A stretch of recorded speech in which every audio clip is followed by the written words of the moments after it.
Shamaya, you did it. STL Music. Welcome back to the show. Yo, listen up, we back in the game.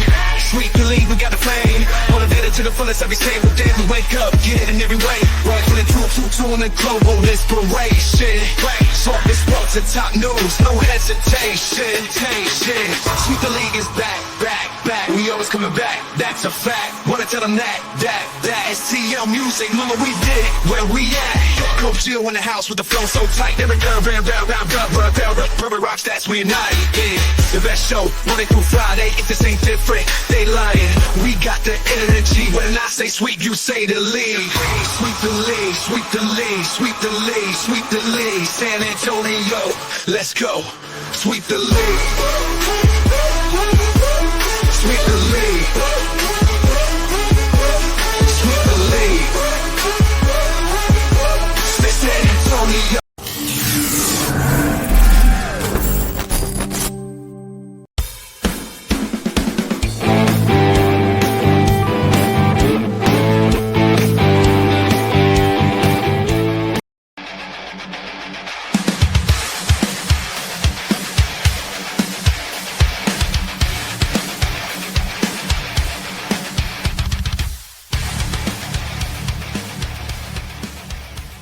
God bless America, and gentlemen, start your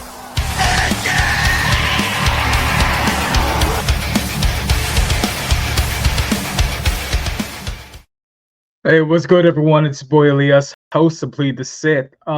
Welcome to tonight's show. We're going to be covering everything from San Antonio Spurs drama to Spurs spaces and his weight loss journey. You know, I'm talking about the man, the myth, the legend, Mr. Spurs Spaces himself. Welcome to the stage, Matt Lerma, porn star, PS. Come on, Matty. What's up, man? What's up? How you doing, bro? You doing all right? I'm doing well. How you doing, brother? I'm doing good, my friend. I'm happy to be here. Thank you for having me.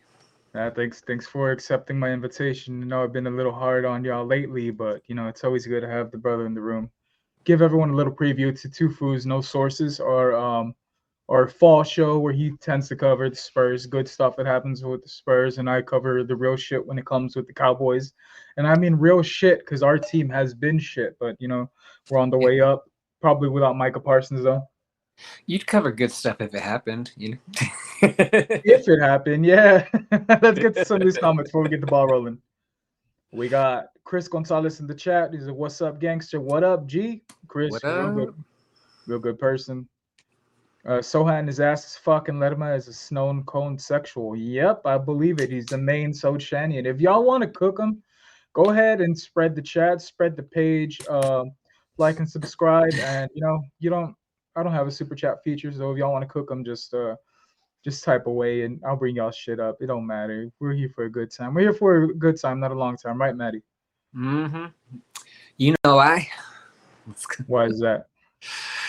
That's the song, right? I'm here for a good time, not a long time. You know why? Like, oh shit! I never even knew the fucking song, bro. I just knew the quote.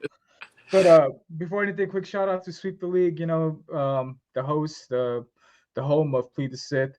Shout out to MTS General Contracting. You know, my only sponsor at the moment. If you want to sponsor the show, get at me.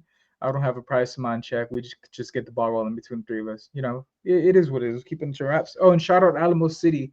Finally got my shirt. It looked like those kids in the China shop or whatever the fuck Joe ordered them from. Finally got them out to us. But the quality is good. You know, y'all go ahead and take a listen to Alamo City podcast every weekday, Monday through Friday, when Mike decided to show the fuck up. You know, from 10 to 11. They have a link for all their merch there. It's real good quality shit. So yeah, I'll go ahead and do that. I love you, Sohan. They want me to hit you with the voice, Maddie, but I don't do it as good as you do. How about you hit it one time for the people? Hit them with a "I love you, Sohan," please. Oh, that's y'all's thing. Nah, I love you, Sohan. There you go. Sohan for president. Sohan better not be here much longer. Dude, 2-pack of ass. We got the boy Brandon in the mix. What up, fellas? GSG Nation. What up, man? Brandon, go ahead and hit me up. I'm gonna need you on a couple of these episodes too. He's he's known for his at game reports. I believe you've been on a couple of them, Maddie. Yeah, Brandon's a good guy. I don't know if he's gonna keep doing those or not, but I hope he does because I really enjoyed him. Shit, he doesn't. As long as he's, he's willing to come on talk on the show, he could choose not to do them. So we got Grandmaster Choda in the mix. As Matt Frill, no cap, your fitness journey is inspiring, dog. What do you do? I'm trying to emulate your success. Mad props, bro. Maddie, I know you're very private when it comes to this. You just tend to post your milestones, but being that I'm your co-host and you're a brother of mine, I'm very fucking annoying. And I said I'm gonna put you on the spot for something positive, instead of putting you on the hot seat just yet. So I want you to, kind of fill everyone in on why you went on this weight loss journey. What milestones have you hit, and any secrets you're willing to share, bro? Go ahead, floor's all yours. Yeah, so well, it started about a year ago. Like a year ago, I was like just starting my weight loss journey. I had like started off like by exercising and like taking Ozempic and stuff like that. Just trying a bunch of different stuff, and I have been up and down my whole life, basically my whole adult life. I've basically struggled with weight, and I finally decided to do something serious about it, and I consulted some doctors and they recommended a surgery for me, and I had weight loss surgery on the 27th of August last year, so I'm coming up on my 1-year anniversary. The procedure is called, there's like two major ones, a gastric bypass, and then there's the sleeve surgery, which without getting too much into it, basically it was a bypass. They bypass your stomach basically, and then like with a sleeve, they cut your stomach into a smaller shape basically so that you can't eat as much. And the surgery I had is called a PTS. It's basically a combination of the two. So I've been and experiencing the benefits of that. I've dropped a lot of weight over the last year. When I weighed in the last time, I had lost 205 pounds since last year. Yeah. Good shit. So yeah, it's been a hell of a journey. A lot of changes. I can barely eat sometimes. Like, if I go out to eat, like, usually I take that meal home and eat it later for dinner too, or just like, just stuff like that. But it just is what it is. It's a whole new way of living life. My life used to I used to use food to cope with a lot of stuff, and like it kind of forces you to really deal with your issues, I guess, because like you can't stress eat anymore. Like you'll just get sick if you do that. So like it's been a long journey, like physically and mentally, but I feel like I'm finally getting my life back, feeling like myself, and just I'm starting to date again. Like after my last serious relationship blew up, let's go. I really ballooned up. Like I gained like probably like 100 pounds after my last serious relationship, and then I guess around this time last year I was dating someone else, and they were like really pushing me to get on my health journey, and so I thank them a lot for that. But she really kind of told me that if I didn't take care of myself, I was gonna die. So just sometimes you have to tough love, bro. Tough love. You have to hear that kind of stuff. And so I went to the the meetings and the appointments for the doctors and stuff, and they recommended the surgery for me. And yeah, I've just been on a fitness / health journey ever since. Well, that's good, bro. You seem to be inspiring a lot of people behind the scenes. I know not many reach out to you. I have you on the site asking personally, how can I drop some pounds, some lbs? I'm not trying to go I don't think I need to go the surgery route just yet. I've just been managing what I've been eating, and my water intake has increased significantly. I don't know if it's because I'm always going to SeaWorld and I'm taking motivation from the whales or some shit. But yeah, bro, it's always good to get your health in order. You're never too old to try and get healthy. That's what I always say. Me, Yeah. I have a little one. Always repping my dad gang shit because I have a little one to live for. Well, actually, I say I live through her, right? Because the upbringing we have are totally different. This girl's been to SeaWorld almost every other week, bro. I didn't touch SeaWorld till a class field trip, if I'm not mistaken. So we've already had two different upbringings. But so it's good, bro. Not to take the shine away from you. I just want to take another second and say, congratulations and all that, and keep on pushing forward. And you're doing that shit, Maddie. Look, you have people in the chat showing you love. Good job, Lerma. Way to keep it up, keep at it, and choosing to live. Proud of you, Matt. In all seriousness, you're a huge inspiration to me. Kudos, King. King, there can't be Thank two kings in this show. This is my show. I'm the only king. I'm a bit jealous, but it is what it is. Well, y'all motherfuckers better start calling me king, or this shit's getting shut down quick. you. Nah, good stuff. Best part is it prolonged your life, and Sohan needs a fan. Seriously, bro. Happy for you, Matt. We got my boy Aaron saying congrats, Matt. Thanks, Aaron. Thanks, Aaron. So yeah, bro. I just wanted to take a moment and Elias, you're pinche mamon. Man, we all know that. Have y'all not been tuning in? Make sure y'all tune in weekly. I'm gonna be pushing episodes 8 p.m. Every Tuesday at 8 p.m. I might even double up on a couple of weeks, do a couple solo episodes, but y'all know when I know because I'm trying to figure this shit out. I didn't just buy a laptop for one show, right, Maddie? Right? But all right, that's enough giving you the spotlight on positivity. Let's all give a Let's round get of into applause. the shit. Yeah, let's get into the real shit. Matt said if I let him come on, it had to be nice. But yeah, no, but let's get down to the nitty gritty. What's up? I didn't mean to. Yeah, I'm a novice. I'm sorry, y'all. So a lot of people want to know where this infatuation, this love for Jeremy Sohan comes from, Matt, because I don't see anyone glazing him as much as you do, bro. I might think you're a bit more, you're a little bit more of a fan than, these first casuals. What makes Jeremy Sohan stand out, and why the fuck are you always defending him like he's your best friend or something? Well, we're not best friends. I don't see you in the mix, Yeah, like I've never even gotten an invite to a dinner or a drink or nothing. but I just think that Sohan gets a lot of undue shit, and I don't like it. I think that he's come onto the team as a project. Like everyone knew coming in that 2022 draft that the players we took were not going to be like instant contributors. There are people who are going to be good in like 4 or 5 years.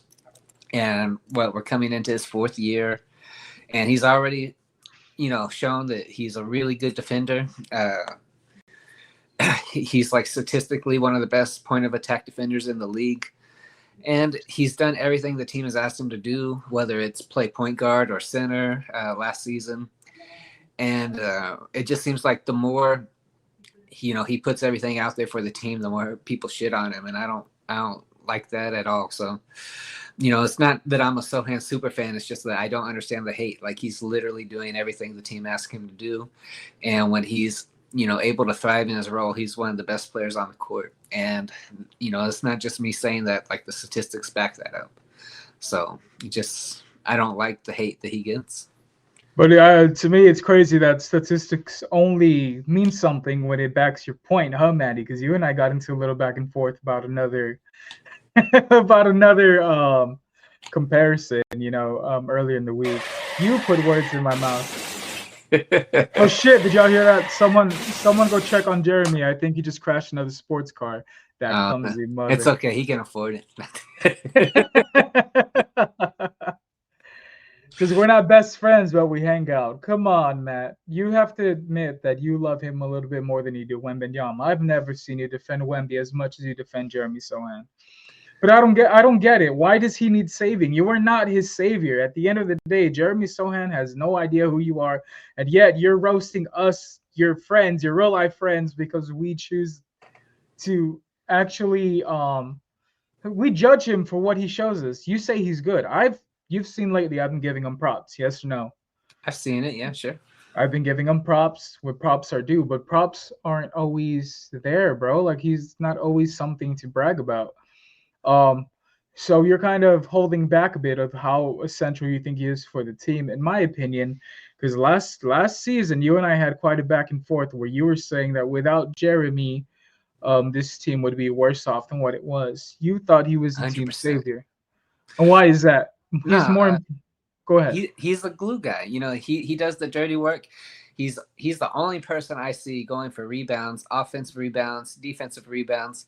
Well, Wimby's there a lot for defensive rebounds, but you know, Wimby shoots a lot of threes. Like I know a lot of people have criticized Wimby for shooting a lot of threes, but when he does shoot those threes, who's the only player that ever goes for the rebound? It's Jeremy, you know, and I just feel like you know, it was frustrating a lot of times where they would take him out of the game or give him limited minutes and all this kind of stuff. And we're not getting any rebounds. And I'm just like, well, maybe if we put someone in who actually likes to rebound, we would, you know, have a different outcome in this game. And, you know, it's just when you go back and you look, because there's been a lot of question, like who should start? Is it going to be Harrison Barnes or is it going to be Sohan? And I honestly, when you go back and look at the numbers, like last season, the best lineup the Spurs had was Chris Paul, Devin Vassell, Harrison Barnes, Jeremy Sohan, and Wimby. Like that was their best offensive lineup and also their best defensive lineup. I think it was like a defensive rating of 100 points per game or something like that. Like that's pretty much like championship level lineup right there. And that lineup played like only 135 minutes.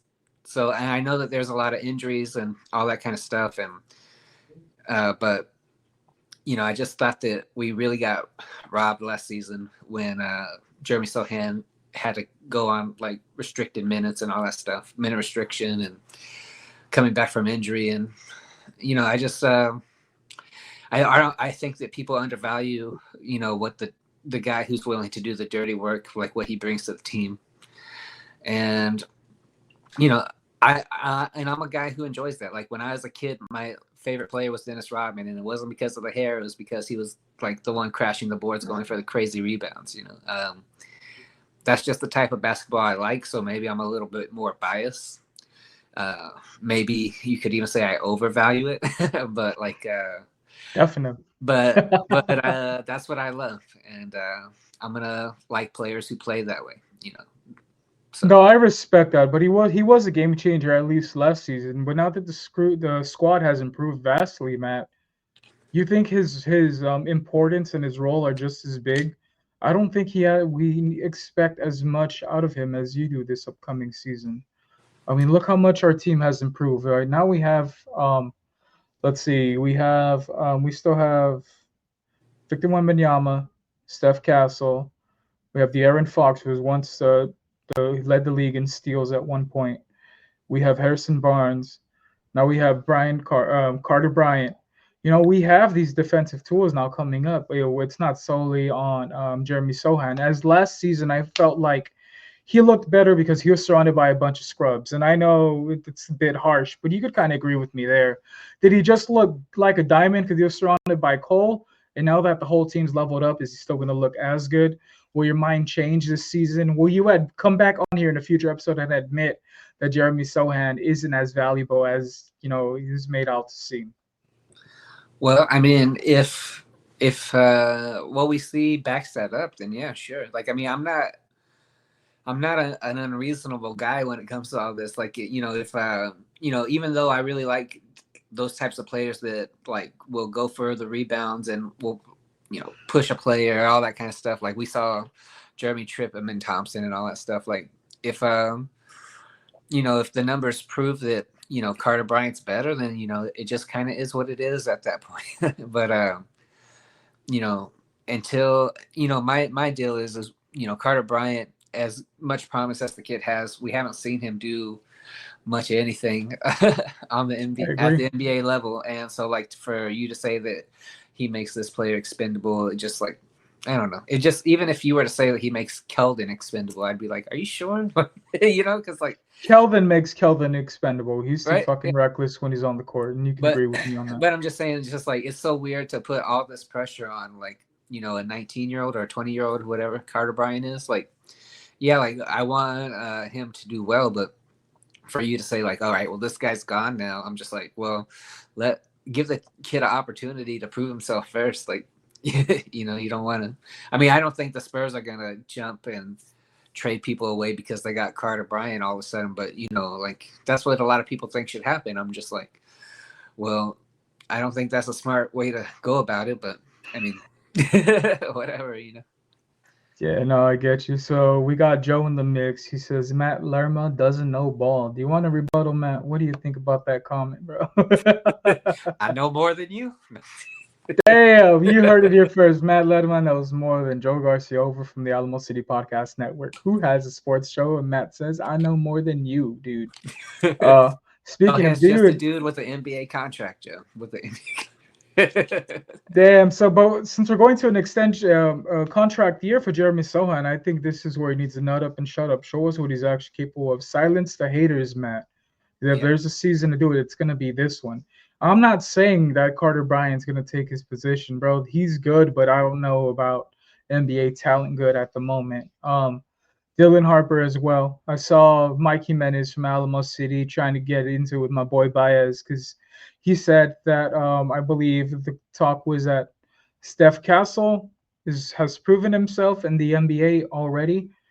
And we're putting so much praise and whatnot on Dylan Harper, who hasn't stepped on the court yet, and he had a subpar showing at the summer league.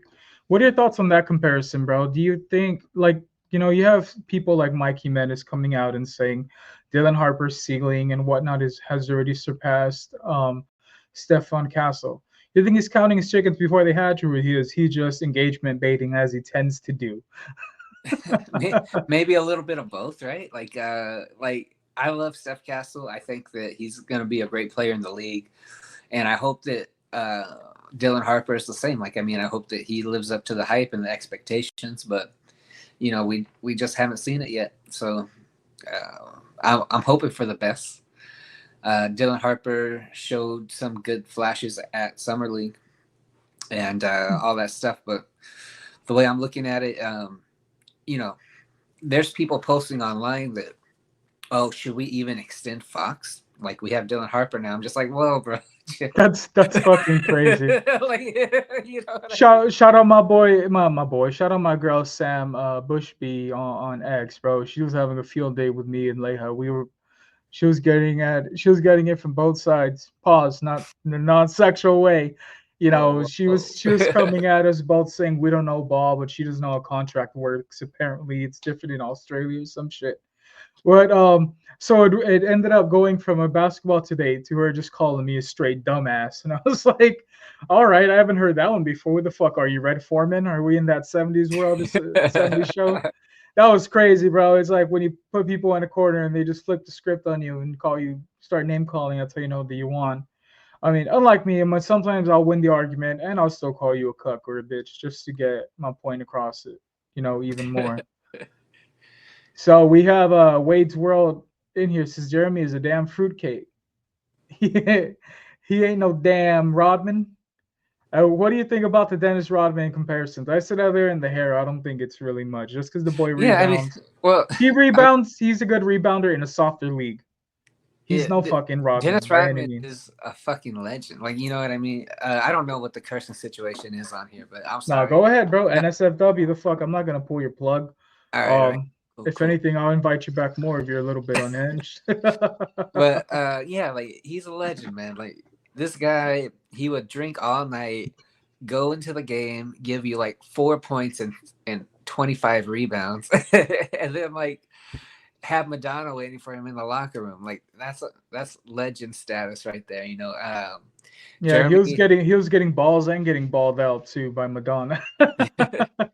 Jeremy got him a little influencer chick now, I guess, which is good for him. I hope he's having a lot of fun with that. But he's got a long way to go to live up to the Rodman comparison. I'm just saying that's the type of player I like. a defensive first, someone who's gonna crash the boards, someone who's gonna get in the fights, all that kind of stuff. And to me, that's Jeremy's role on this team. Will he ever make it to Rodman's level? I don't know, but we'll see. Yeah, we'll see. But the fights of new aren't like the fights of old. It's a shoving match all for fucking TikTok, Yeah. So you have these motherfuckers getting their social media highlights, and the next clip they're in that bitch fucking bouncing it up and whatnot. You know what I mean? It's a way softer league. Like I respect Jeremy Sohan getting in there, getting the boards. Being that it's a lot harder because of the foul situation, you can't even look at a motherfucker without getting a call. Especially if you're SGA. But I mean, he gets the rebounds, and that's his role on the team for now. I will defend him when a lot of people say he's not good offensively. He doesn't need to be good offensively, especially when we signed the likes of De'Aaron Fox. We have Victor Wembanyama in the mix. He's just in there to play defense and get the boards and feed the big man if he wants it. That's basically his role in the team. So Joe says every comment I leave is in my Matt Lerma's voice. I'm not gonna go ahead and I'm not gonna try and replicate it. Hey, all I know that I need my little cut from the super chats when they ask you to do the voice. Matt said, "Pay me my money." Just run me my check, bro. So David Atwater says Carter Bryant should take Sohan's minutes. Bryant has crazy athleticism. Where'd you get that from, David? From his YMCA fucking highlight video, dunking over some scrub. Come on, you need to see him get some NBA playing time before we start taking minutes from a league veteran. And yes, Sohan is a league veteran because these past 2 seasons in. So like I said, I'm not trying to defend Sohan as much as the guy to my, what are you? Mirrors, it's reversed. So guy to my left, to my right. Matter. Like, you know what I mean, David? It just doesn't matter. Like, if Carter Bryant turns out to be an amazing player who's like way better than Sohan, like, give him the minutes. I want the team to be better. You know what I mean? But I just think it's crazy that people have already decided that like Sohan is not needed now because this kid is here now. Like, you know what I mean? Man, but you know how toxic the Spurs fandom could be. We have our casuals, we have our newbies, and we have our old heads, right? It seems like no one could coexist. No one agrees on the lineup. If it was up to some people, bro, I heard some people say they'd rather have Champagny over Castle or Champagny over Fox, which is what the fuck is leaving y'all? Like, how does that work when you're spewing this shit? Like, do you actually mean the bullshit that you're saying? Others are saying when Benyama should most certainly split his time from being in the first unit and the second unit. That 7'9" motherfucker is not going to last the whole season if you're playing him in such high minutes.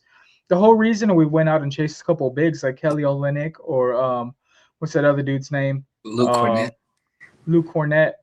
It's so they could work as Wembanyama's oxygen tank. By that I mean they work as a breather for him, because we all knew what the situation was last year. We threw Zach Collins in the mix. And that motherfucker, that second unit was atrocious. The first starters are playing catch up the whole fucking time they returned because the second unit couldn't shoot the ball. They couldn't rebound.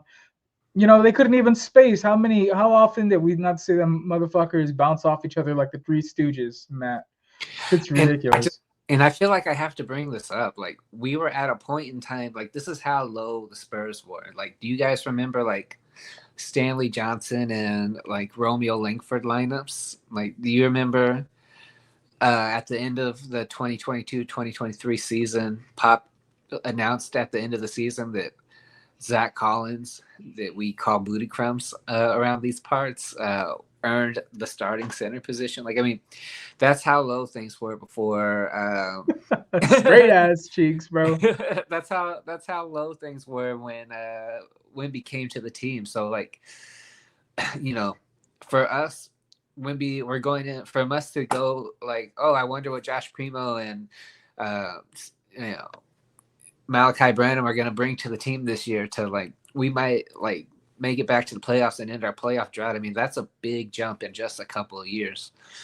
And I don't think the Spurs organization gets a lot of credit for that. And as far as like the fandom goes, like, I don't know, man, just I used to get into a lot of arguments, but now I'm just like, whatever, man. People are gonna say whatever they want to say, and I'm gonna say what I want to say. And people who love me can love me. People who hate me can hate me. Uh, you know, I know that people are roasting me in the chat, but I mean, like, these people are like the same people I'm gonna have lunch with on Saturday. So like, it doesn't like, you know what I mean? Me probably being your biggest hater, but also one of your best friends, you know? Yeah. Yeah. So Yeah, I mean, man. it just is what it is, man. Like, I always find that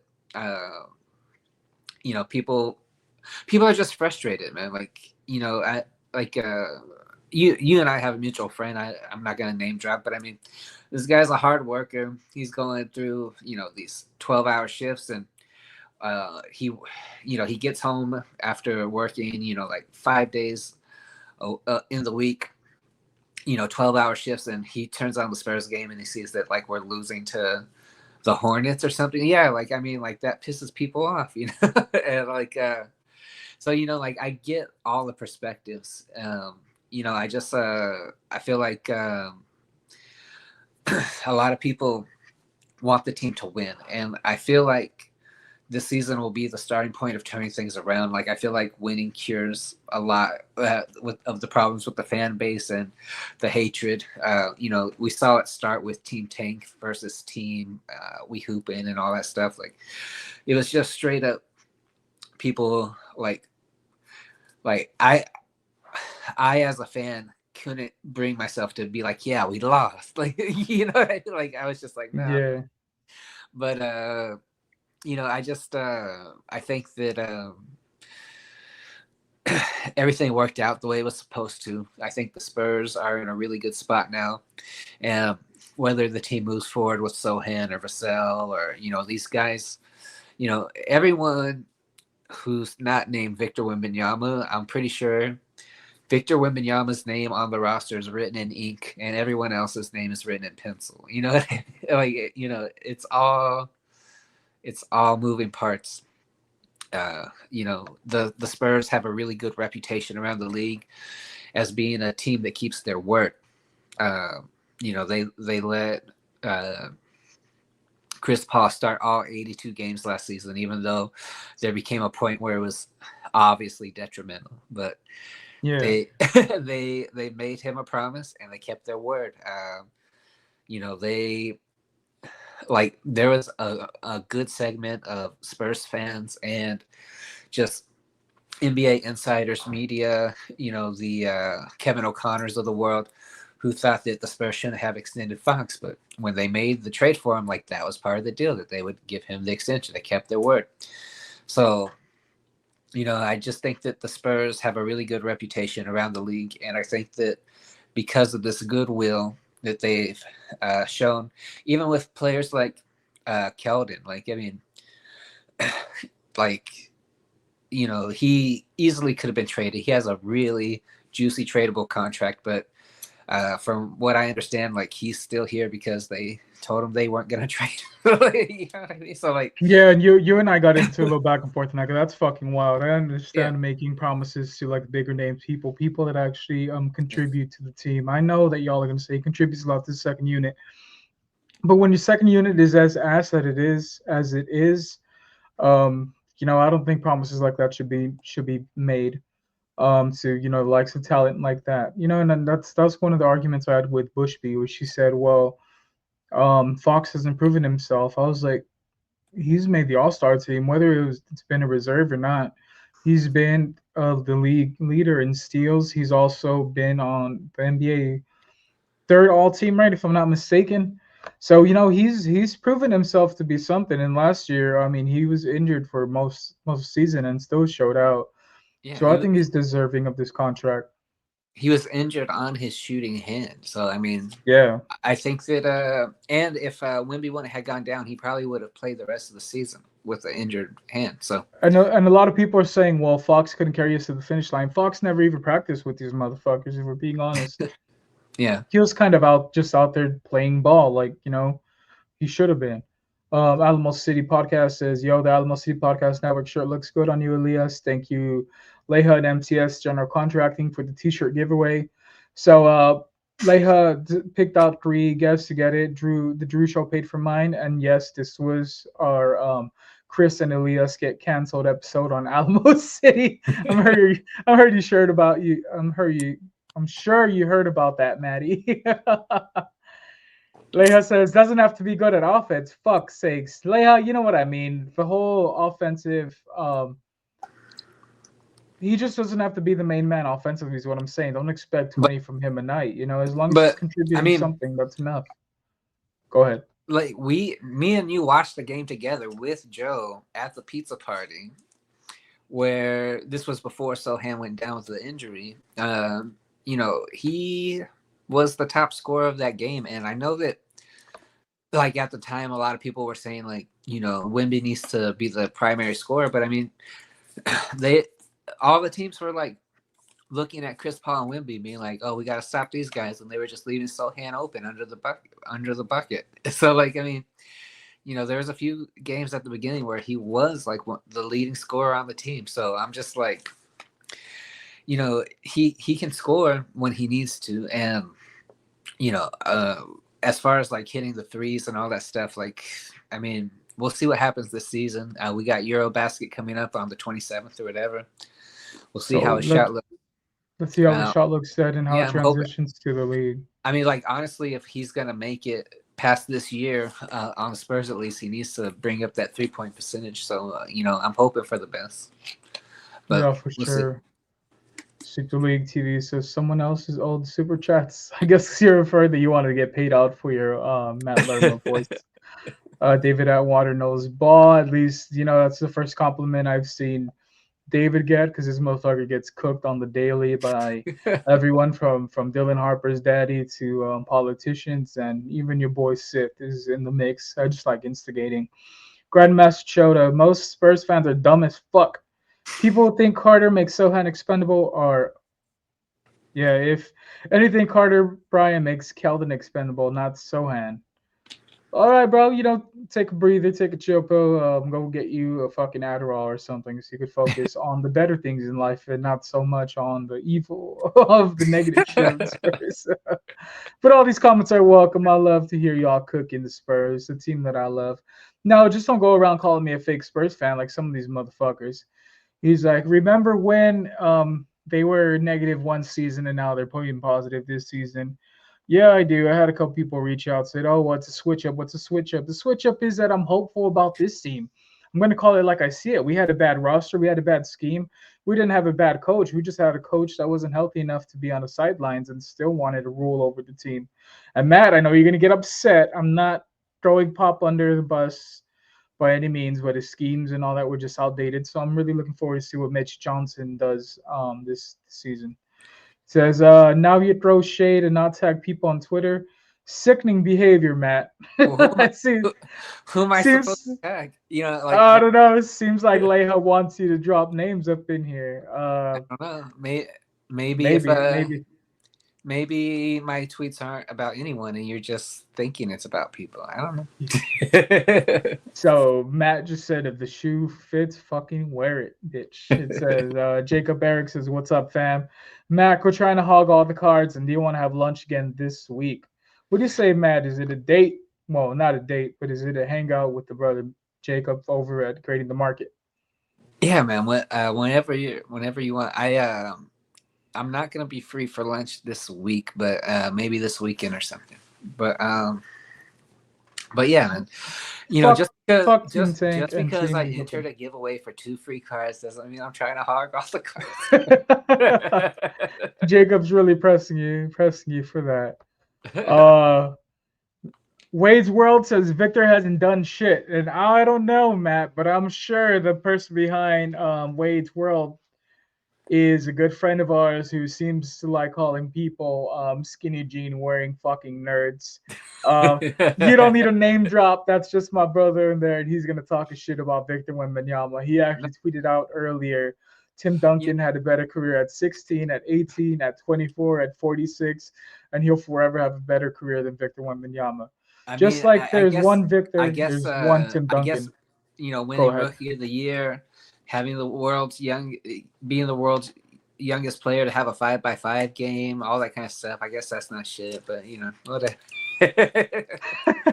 I am here for the Nash was better than TP9 debate. Oh, We'll get to that next, Joe, because Matt, bro, I fucking had you shook. I was driving to San Antonio. I shouldn't have been texting and driving, but you had me heated.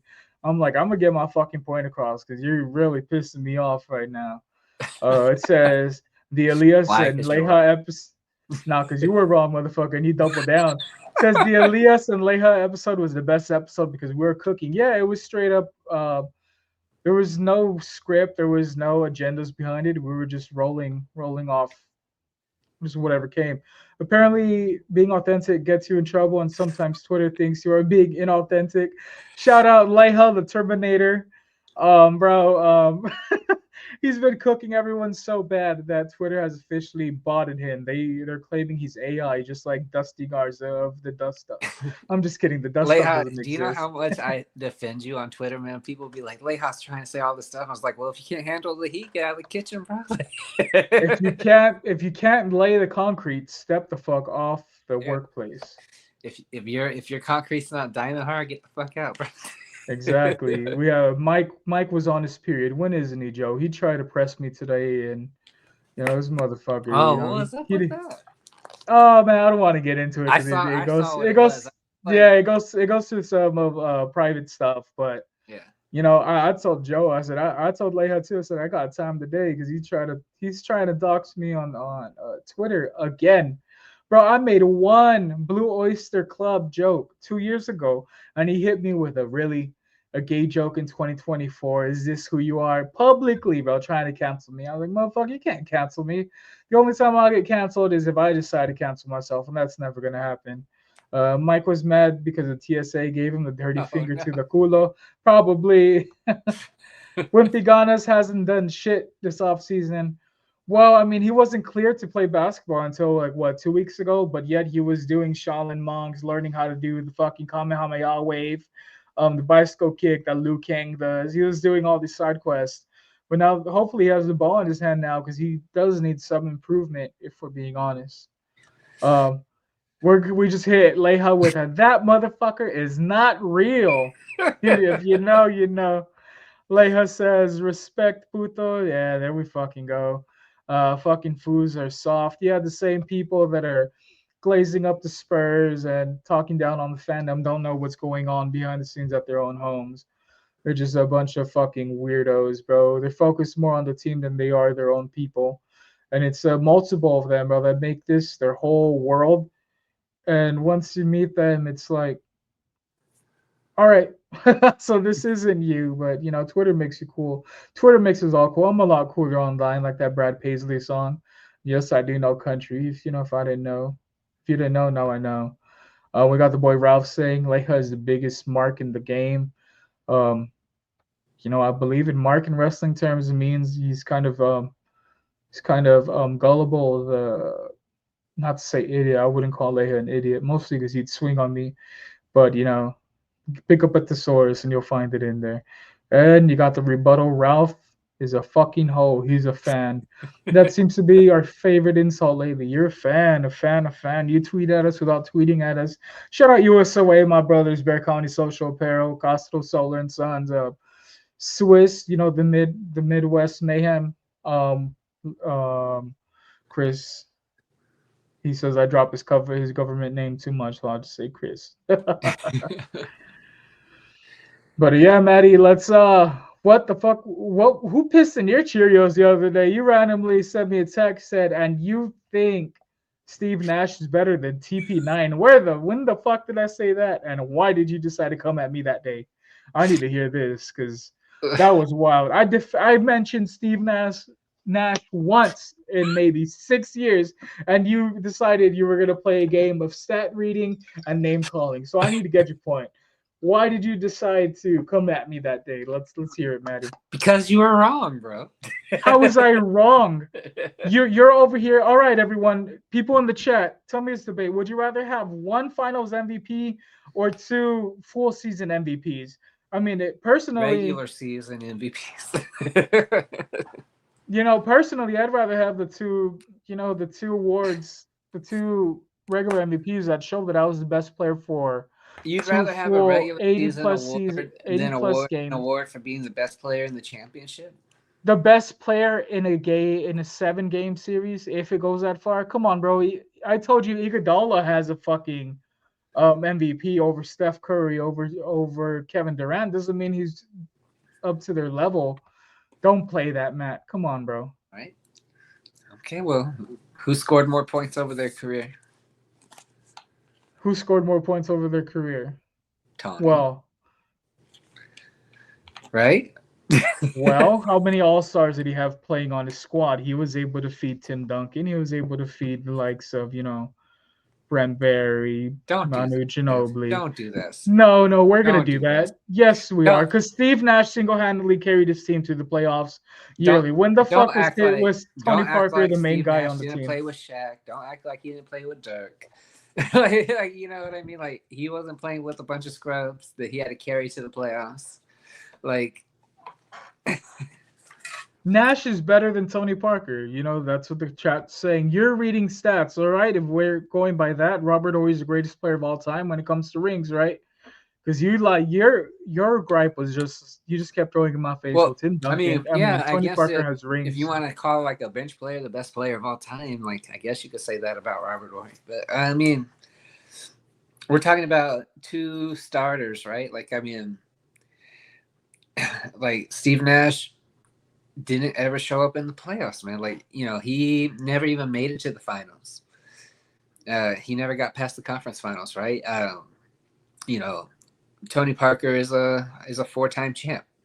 I don't, if you zoom out and look at their careers, like, yeah, maybe Steve Nash had some better success in the regular season, but I mean, when you go back and look, Tony Parker outscored him in points, got more assists, all that kind of stuff, I think. I don't know. Maybe I'm wrong about the assists, but he definitely scored more points than him. He played in more playoff games. And when they played head-to-head, Tony Parker came out on top more times. I think they played against each other like 28 times or something, and Tony Parker won like 22 times or something like that. So, Tony Parker won, or the Spurs won that, Eddie? Well, we're talking about comparing a player, and don't do the team thing, man, because come on, don't tell me don't do a teams thing when you were doing the fucking teams thing through text. I will drop our whole text thread on here. But I'm saying, what I'm trying to say is when you talk to people about like Tim Duncan, for example, right? Like they'll always be like, well, he had Pop and Tim and Manu. Like that's like somehow like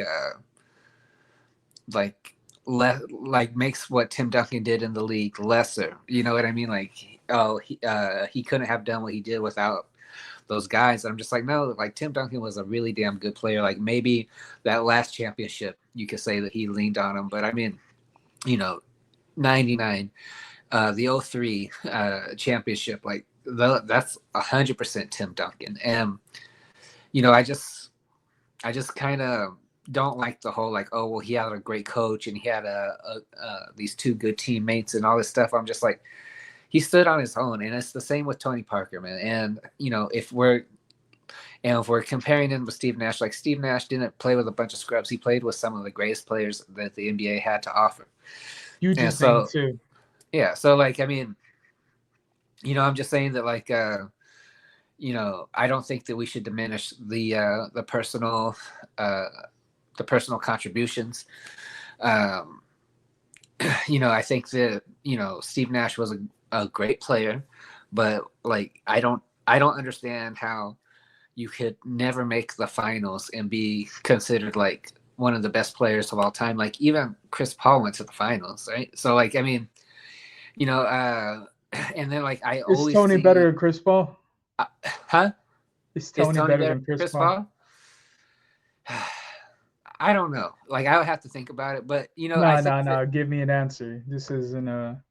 Well, all right. I'm gonna go ahead and say yes at this point in time because I haven't really looked at it, but my gut is telling me yes. But when it comes to Tony Parker and Steve Nash, like I always see people like making these top 10 point guards of all time, and they always have Steve Nash around 10, and then they'll have like Tony Parker at like 25 or something, and I'm just like, Cooked, what the cooked. fuck? I'm just like, what are you talking about, bro? Like, I mean, he was definitely better. Like, I watched him on TV be better than this guy several times in the playoffs. Like, what the fuck are you talking about, bro? Okay, well, let's. You don't want to add, the team. You said let's not bring the team, but let's just do it just for the sake But I'm of saying talking the shit. don't use the team as a way to diminish what Tony did.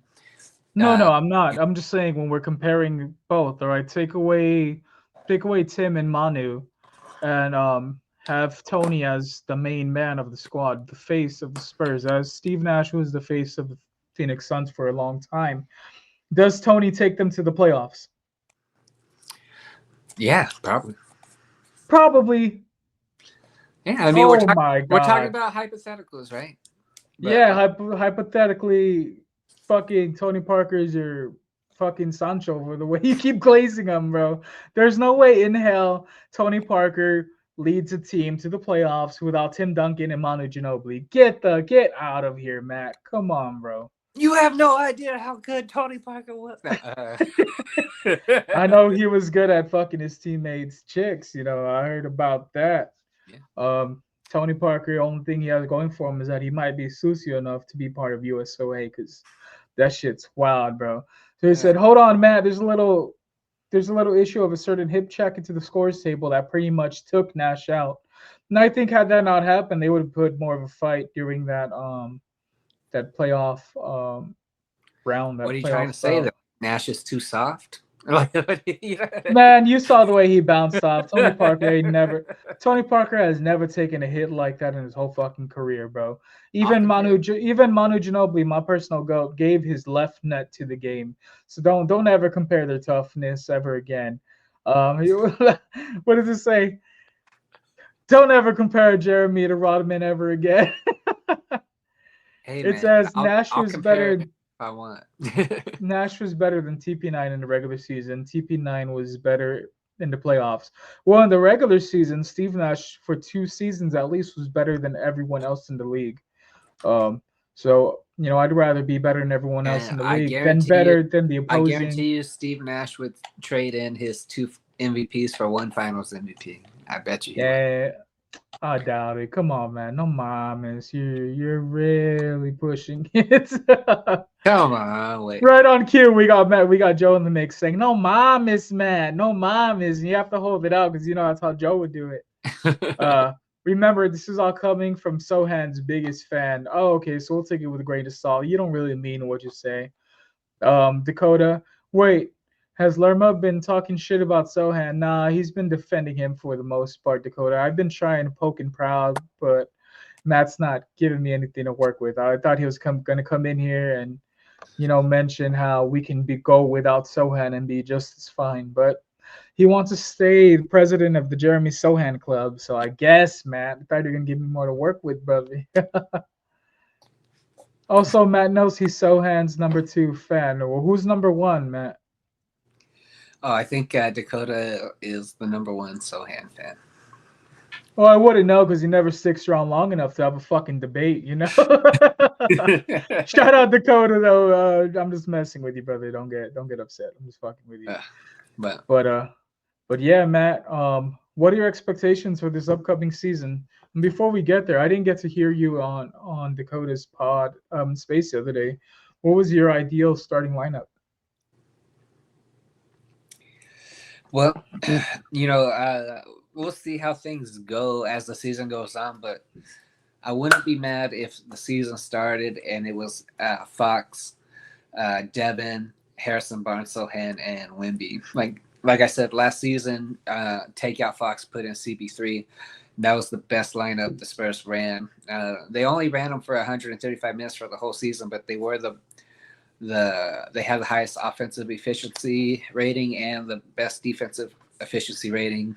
So I honestly think that De'Aaron Fox is a step up from CP3 at this point in their career, So Sure.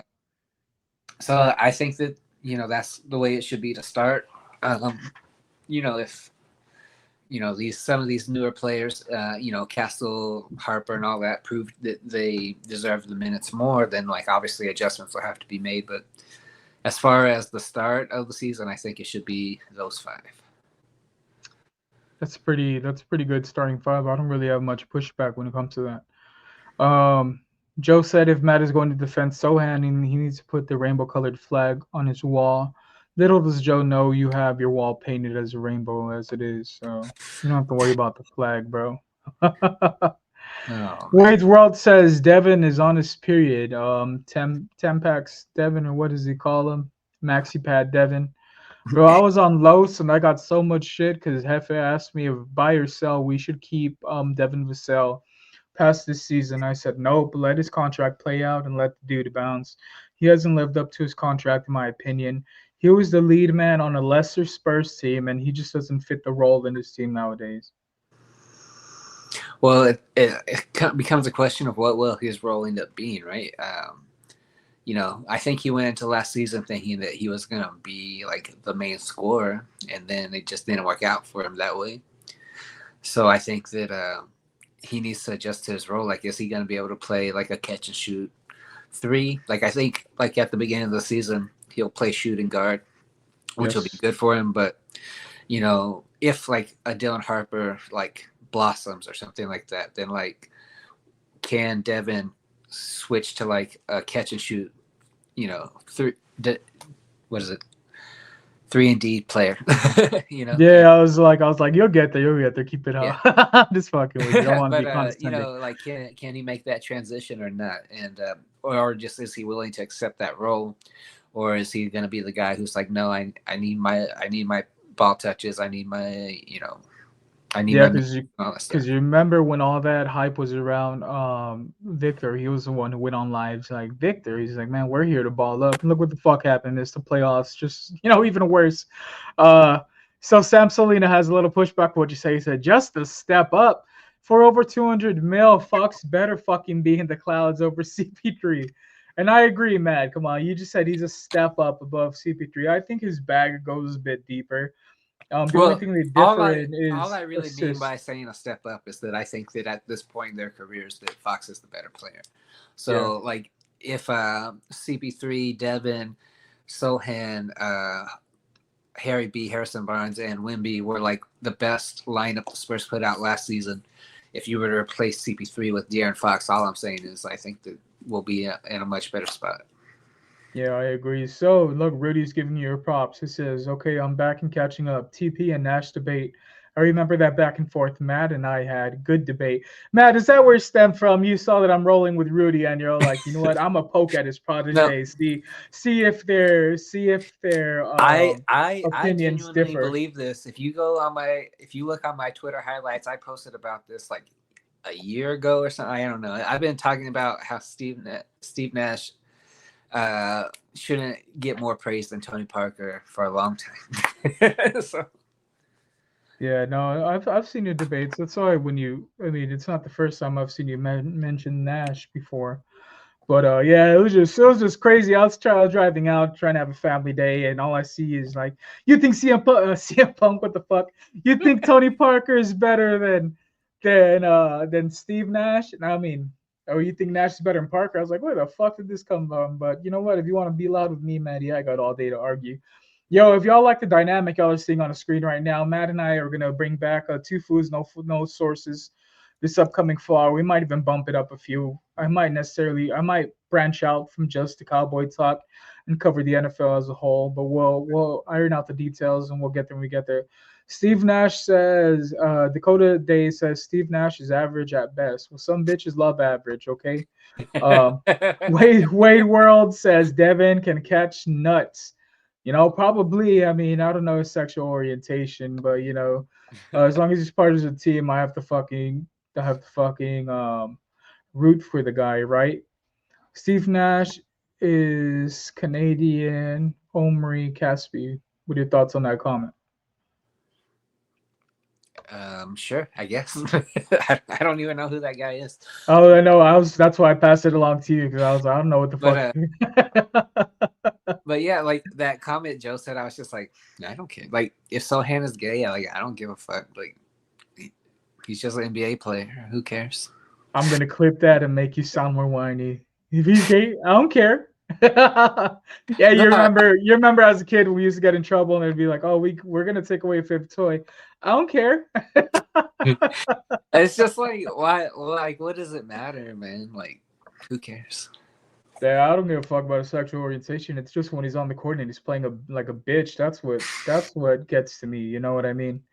But Matt, we haven't even covered your writing, bro. You're a writer on the Spurfict blog. He's like, how did that come to be, and what can we expect more articles being pushed out this upcoming season? Yeah. So, yeah, I just started off writing by chance. Joe's friend Jonah Clark introduced me to the Project Spurs crew, and I started writing about anything but the Spurs at first, and then after I proved myself a little bit with these other articles, I started covering the team a little bit for Project Spurs, and you know, I built up, you know, a pretty good body of work over at Project Spurs, and then the website just kind of fell off after the founder Michael passed away. R.I.P. to him. And R.I.P. you know, I didn't know what I was gonna do. I didn't know if I was gonna cover the Spurs anymore, all that kind of stuff. And you know, CT Carolina Teague hit me up one day and asked me if I wanted to, you know, write about the Spurs again, and I said sure. And you know, it was an interesting situation over there when I first got there, but you know, it's been really good so far. You know, that with Spurfict, I was able to go to the Final Four, cover the Final Four, meet all the players and all that stuff. Got to, you know, just do a lot of stuff I never thought I would do. Like I met Bruce Bowen, I met Hakeem Olajuwon, Avery Johnson. I met almost every notable coach in college, in NCAA, in the NCAA right now. I've at least shook hands with, because I went to a party. It was like a coach's party, and they were just all there. So, like, you know, without CT reaching out to me, like none of that stuff would be possible. And so I thank her for that. You know, and yeah, I'm working on an article right now about the Project Marvel situation, and so look out for that. It should be out soon. But yeah, so I'm gonna be covering the team all throughout the season, and both on Spaces and in writing with Spurfict. So you know, stay tuned. Watch out for all that. Yeah, so y'all be on the lookout for Matt Lerma's next projects when it comes to the Spurfict blog. His Spur Spaces will continue to take over X. He started off with about 500 followers. Now he's pushing damn near, what, 3,000 if I'm not mistaken?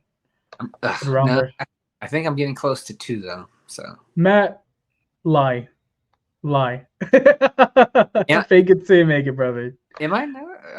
Oh, you're saying I should lie? No, yeah, no, Yeah, you should lie. No, I I'm have playing. Go I ahead. have like 5,000 followers on TikTok. So Hell yeah. So yeah, y'all be on the lookout for our own pod. It's gonna be Two Fools No Sources coming to y'all soon. Might stream it on here, might just be X exclusive. Y'all catch Maddie's Spaces after every Spurs game and randomly throughout this off season. He's covering a array of topics.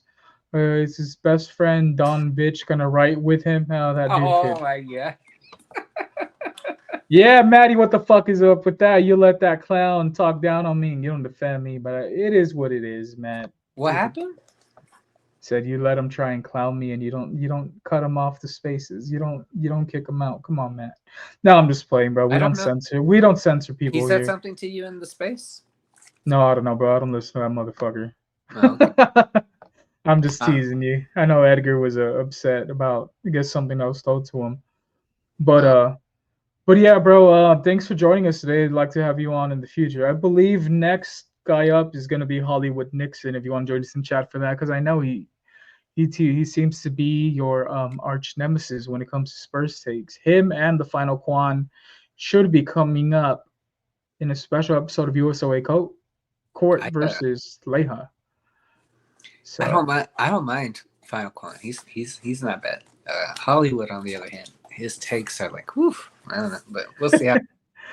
we'll see how it pans out with the both of us on here, because I'm all for instigating too.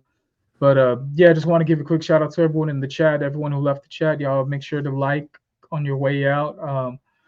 Share the channel, please. Let's try and build up just subscribers, and be on the lookout for next week's episode. Maddie, anything you want to plug before we end it? Yeah, just follow me on X. This is my handle. We're gonna be doing the spaces. Me and Elias, we're gonna be doing the Two Fools No Sources show once the season starts. I think football season's right around the corner, so we'll be gearing up for that. And just stick with us, man. Like, there's been a lot of complaints about how sports media in this city is trash and all that kind of stuff. Well, if you want something better, you got to support the people that are out there trying to do something about it. And, that's us. So support us, follow our pages, and watch our shows, and maybe things will change a little bit. So, yeah, that's all I got. Thank you for having me. It's a blast. If Carter Bryant takes over for Sohan, I will come up here and be like, you know what? I was wrong about Sohan. Y'all heard it here. Y'all heard it here first. So on the way out, shout out MCS General Contracting, the sponsor for Plead the Sith and Sweep the League. Shout out the producer, the main man over here at Sweep the League, Rudy Campos Jr. Thank you again, Matt, for joining us. Shout out Joe Garcia, main man over at Alamo City Podcast Network, for the merch. And yeah, we'll catch y'all next week. I'm taking y'all to Hollywood, baby.